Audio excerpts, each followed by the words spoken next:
নিচে ডলফিনটা তো জঙ্গলের মতন, হে ডাকটা জঙ্গলের মতন। পানির নিচে ডলফিনটা তো জঙ্গলের মতন, হে ডাকটা জঙ্গলের মতন। আরে বাস, এটা তো মনে হয় গাধার ডিম। আরে না, গাধা কি ডিম পাড়ে নাকি? তাইলে এটা কিসের ডিম? মনে হয় উট পাখির ডিম। যাই, এই ডিমটারে লইয়া যাই বাড়িতে নিয়ে। আসলে এটা কি উট পাখির ডিম নাকি অন্য কিছুর ডিম, কিছুই তো বুঝতেছি না। যাই হোক, আগে এটারে বাড়িতে নিয়ে যাই, তারপর দেখা যাইব নি। আরে মনে হয় ডিমটার মধ্যে কাদা লেগে আছে, একটু ঘষা দিয়ে দেখি তো। হাই হাই, এই ডিমটা তো ফাইটা যেতেছে। তাইলে আমি এটা সিদ্ধ করে খামু কেমনে? আমি ভাবছিলাম যে বাড়িতে নিয়ে এই ডিমটারে সিদ্ধ করে খামু, এখন তো এই ডিমটা ফাইটা যেতেছে। জানি না এর থেকে কি বের হয়।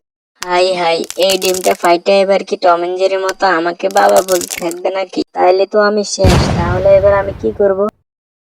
আমি এটা কি দেখছি? ডিম থেকে এটা কি বের হয়েছে? এই তুমি কে? আরে মালিক, আমি হইলাম গিয়ে আলাদিনের ডিমের দৈত্য। আপনি কি কখনো শুনেন নাই?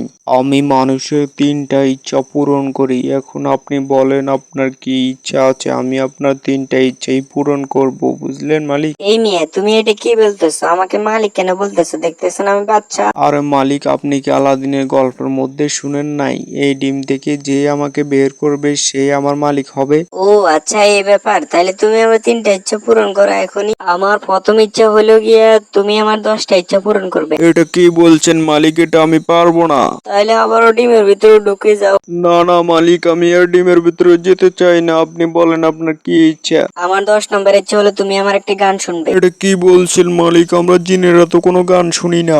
কি কইলি বেটা, তুই গান শুনতে পারবি না? এদিকে আয়, তাড়াতাড়ি আয় বলছি। আচ্ছা ঠিক আছে, আইতাছি মালিক। এই বেটা, তুই মোরে চিনো? মুই কেডা? আইতে নদী যাইতে খাল, মগবাড়ি বরিশাল। আইতে নদী যাইতে খাল, মগবাড়ি বরিশাল। মোর বাপে শহীদার, হের বাপে দফাদার। মরেছে না মুই কেডা, বরিশাল্লা বেডা। মরেছে না মুই কেডা, বরিশাল্লা বেডা। গেরিরা দরিয়া মাথাটা মুয়াইয়া, মারমু এক পাখেনু। উড়াইয়া মাটিতে পড়িয়া, কানবানে মনু, কানবানে মনু। এখনো চিনো না, হাল করে রইছো, চাইয়া দেখ মুই কেডা, বরিশাল।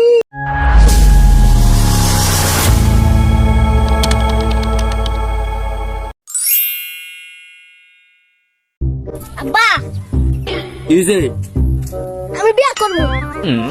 কারে? দাদি রে। কি? এটা তো আমার মা লাগে। তাতে কি হয়েছে? আপনি আমার মায়ের বিয়ে করছেন, আমি আপনার মায়ের বিয়ে করবো, হিসাব বরাবর। আমি তো কইলো নাকি? এই বাবু, তোমরা কি এটা কুরবানির সময় জব করবা? না, তোর নানার মুসলমানের সময় জব করাম। ওই এ শুডু বলা মানে লোকে কি মারামারি করবার যাবি? ওই শুধু কসকারে তোর নানি জামাই। ছুড়ু না ছুড়ু। গলা নামায় কথা কো, আবার টাকা রিচস। তোর চোখ পুরা কাটা চামি যা তুইলা, লবণটা কাঁচা মরি জামা পেকালাম। চোখ নামায় কথা কো, এমন এক লাগতে। কিরি আমিন, তুই এখন এখানে দাঁড়িয়ে আছিস? যা পড়তে যা। যাইতেছি তো, এত তাড়াহুড়া করার কি আছে? এখনো তো অনেক সময় বাকি আছে। এইসব পড়ালেখা করতে করতে আমার জীবনটাই শেষ হয়ে যাবে। পড়তে ঘুমাই যখন নিশি রাতের কালে, ঘুম আসিলেই স্বপ্নে দেখি আমি পরীক্ষার হলে। আরে পড়তে পড়তে ঘুমাই যখন নিশি রাতের কালে, ঘুম আসিলেই স্বপ্নে দেখি আমি পরীক্ষার হলে। আরে কি দিয়া যে প্রশ্ন প্রশ্ন করে দেখাই মাথা ঘুরে রে, মরার এক্সামে আমায় টেনশন দিয়া মারলো রে, মরার এক্সামে। এটা শুধুমাত্র বিনোদনের জন্য, দয়া করে কেউ সিরিয়াসলি নেবেন না। আজ তোমার কেমন দাম দাদা? আরে এখন তো আমার দাম বেশি নয়, কিন্তু খুব তাড়াতাড়ি আমি আবার বেড়ে যাব।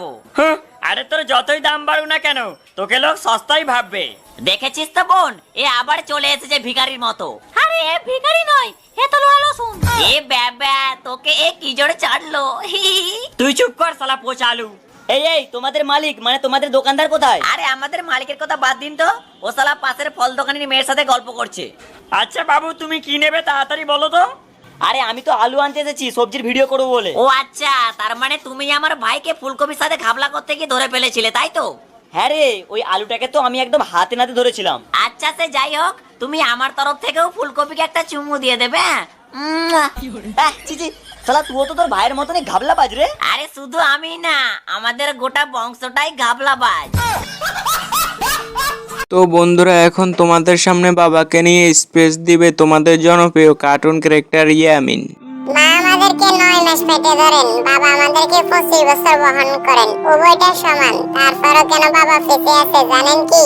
মা বিনা বেতনে সংসার চালায় আর বাবা নিজের সমস্ত বেতন সংসারের জন্য ব্যয় করেন, উভয়ের প্রচেষ্টা সমান। তারপরও কেন বাবা ফেঁসে আছেন তা কি জানেন? আপনি যা খেতে চান আপনার মা তাই আপনাকে রান্না করে খাওয়ায়, আপনি যা চান আপনার বাবা তাই আপনাকে কিনে দেয়, উভয়ের ভালোবাসা সমান। তারপরও মায়ের ভালোবাসাকে উচ্চতর করে দেখানো হয়েছে, কিন্তু বাবার ভালোবাসা কেন ফেঁসে রয়েছে? ফোনে কথা বললে প্রথমে মায়ের সাথে কথা বলতে চান, কষ্ট পেলে মা বলে কাঁদেন। আপনার প্রয়োজন হলে আপনি বাবাকে মনে রাখবেন। আপনার বাবার কি কখনো খারাপ লাগেনি যে আপনি তাকে অন্য সময় মনে রাখেন না? ছেলে মেয়ের ভালোবাসা পাওয়ার ক্ষেত্রে সব সময় বাবা কেন ফেঁসে? আলমারি ভরে যাবে রঙিন শাড়ি আর বাচ্চাদের জামা কাপড় দিয়ে, কিন্তু বাবা জামা কাপড় খুবই কম, নিজের প্রয়োজনে তোয়াক্কা করেন না। তারপরও জানেন কি বাবা কেন ফেঁসে আছেন? মায়ের অনেক সোনার গয়না আছে, কিন্তু বাবার একটাই আংটি আছে যেটা তার বিয়ের সময় দেওয়া হয়েছিল, তবুও মা কম গয়না নিয়ে অভিযোগ করতে পারে, কিন্তু বাবা করেন না। তারপরও জানি না বাবা কেন ফেঁসে আছেন। বাবা সারা জীবন কঠোর পরিশ্রম করে পরিবারের যত্ন নেওয়ার জন্য, কিন্তু যখন স্বীকৃতি পাওয়ার কথা আসে কেন জানি না সবসময় বাবা ফেঁসিয়ে থাকেন। মা বাবা যখন বুড়ো হয়ে যায় তখন বাচ্চারা বলে মা ঘরের কাজ দেখাশোনা করার জন্য অত্যন্ত উপকারী, কিন্তু তারা বলে বাবা ওকে বাবার পিছনে, কারণ তিনি পরিবারের মেরুদণ্ড, আর আমাদের মেরুদণ্ড তো আমাদের শরীরের পিছনে। অথচ তার কারণে আমরা নিজের মতো করে দাঁড়াতে পারছি, সম্ভবত এই কারণে তিনি পিছিয়ে আছে। তো বন্ধুরা, ভিডিওটি ভালো লাগলে একটা লাইক করবেন, আর যারা বাবাকে ভালোবাসেন তারা এই চ্যানেলটিকে সাবস্ক্রাইব করে দিবেন, আর যারা মাকে ভালোবাসেন তারা একটা কমেন্ট করবেন।